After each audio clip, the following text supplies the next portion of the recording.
things have come a long way when it comes to medicine. In fact, it's not unusual now when you go see a doctor to leave with a prescription to get you feeling better.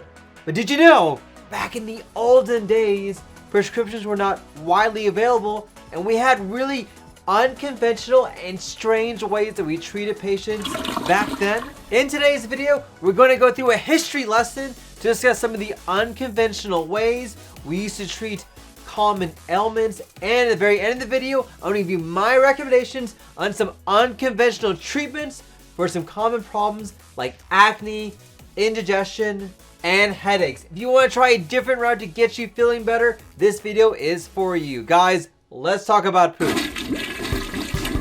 Howdy y'all, Dr. Islam here, aka your poop guru, trying to give you the best tips and tricks so you can live your best life from the top, you know where, all the way down to your bottom. If you haven't already, don't forget to smash that like button, like, share, and subscribe so you get more videos like you're watching in today's video. So I'm a huge history buff and I love reading about the history of medicine. And I recently read a book that talked about some of the more unconventional treatments that used to be commonplace in the world of medicine. I thought, what?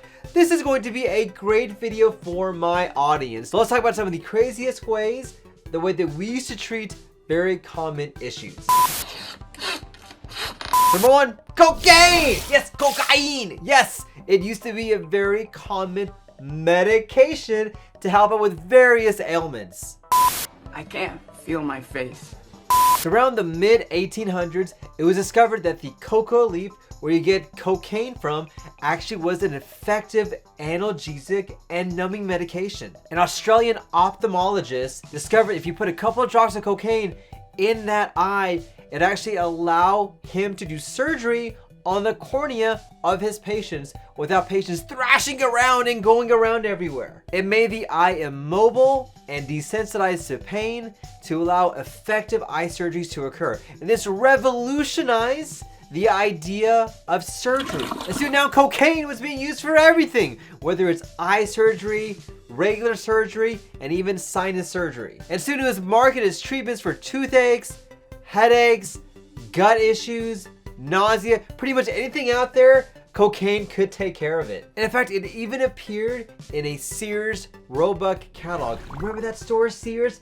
I grew up going to that store all the time. In fact, popular home remedies called Allen's cocaine tablets, I can't imagine seeing that, were very popular. They're only about 50 cents and anyone can go to any pharmacy to get these run-of-the-mill cocaine tablets. And this offered relief from everything, whether it's hay fever, restlessness, depression, impotence, whatever you can think of, cocaine was the answer. And like I mentioned before, the amazing thing is that you did not even need a doctor's prescription to get this. Anyone can grab it from the pharmacy and say, hey, let me just take some cocaine. It's good for everything. In fact, you know, this is also incorporated in the famous Coca-Cola drinks. And by the early 1900s, there were over 200,000 cocaine addicts that were out there. Now we know now that cocaine is maybe not the best treatment to treat conditions, and we also know that cocaine can cause a lot of the symptoms that you're trying to treat. And in no way would we ever recommend that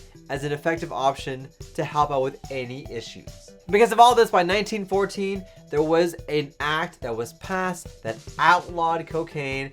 And obviously since then, cocaine has not been legal anywhere in the United States. Number two is fen-phen. Do you guys remember this? I remember growing up during the age of fen-phen. And no other weight loss pill had the rapid rise and rapid fall as fen-phen did. And we know the weight loss industry is a $60 billion, yes, be with the $1 billion industry. So anything that can help out with weight loss, we know it's gonna get a lot of traction. And this is the exact same thing that happened with fen-phen. This was first introduced into the mass market in the early 1990s. And when it first got released, no one can stop the avalanche of people wanting to get more of this diet miracle drug. In fact, there are some healthcare providers, unfortunately, they're looking to make a quick buck and actually had fen-phen mills where they would just pass out fen-phen everywhere. And soon it got to a point where over 6 million Americans were taking fen-phen for weight loss. And in April 1996,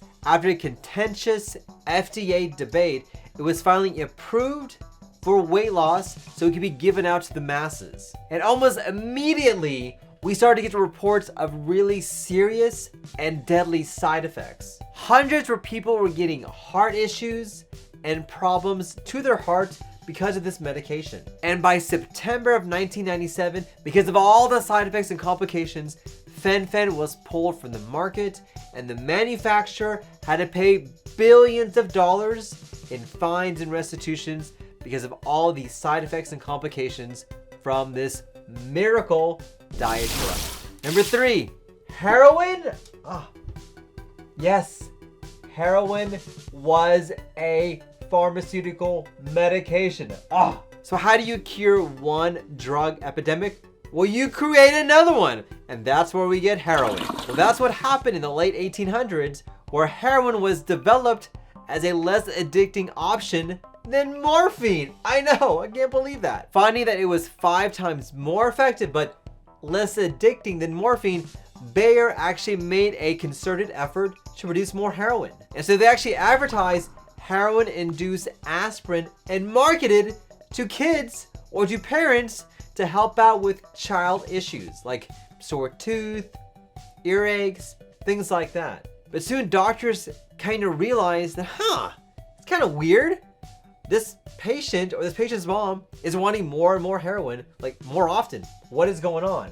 So suddenly they put 1 and 1 together and came to realize, okay, maybe heroin is a super addicting medication or a drug, and maybe we should look into this and see, actually, is this going to cause harm or is it actually maybe beneficial? Lo and behold, we came to find out that maybe heroin is not the best thing to give to a kid or to anyone who's suffering from issues. Then soon in the 1900s, heroin was banned as a medication for the general consumer. All right, now that we talked about our past history, what are some unconventional treatments today that actually may help out with some of the issues you may be having, like acne, gut issues, or headaches? Here are my recommendations for some of the unconventional therapies that may be beneficial for you. Number 1 is coconut oil for acne. People with acne tend to overly dry their skin, which in turn makes more acne. It ends up being a vicious cycle. Some dermatologists recommend to apply a thin oil of coconut oil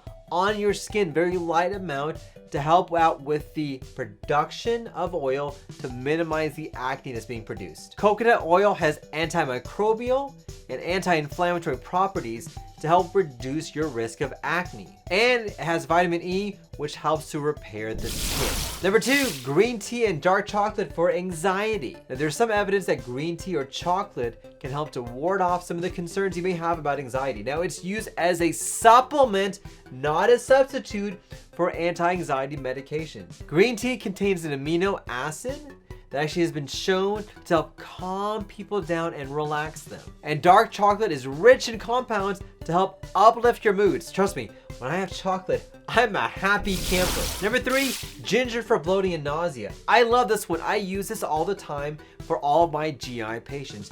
Ginger's been around forever and has a lot of great anti-digestive effects. Whether it's ginger tea or maybe ginger root, having ginger can help out with digestion, nausea, and abdominal pain. Number 4, peppermint oil for headaches. Peppermint oil can actually be put on your fingers and put on the temples of your head to help minimize your headaches. Number 5, cumin, coriander, or fennel tea for hot flashes. What you want to do is steep 1/2 teaspoon of cumin, coriander, and fennel seeds in a quart of boiling water. Strain that into a thermos and sip that all day. This is a great homemade remedy to help out with indigestion, hot flashes, worry, and anxiety. Number 6, raw manuka honey for cuts and bruises. Honey has been shown to help to speed up the recovery of cuts and bruises on your skin. And it does this because it has both antibacterial and antifungal properties. It's rich in gallic acid and antioxidants called quercetin. And both these two help out when it comes to healing. Number 7, cherries for gout. Eating as few as 6 cherries per day can really help prevent a gout attack.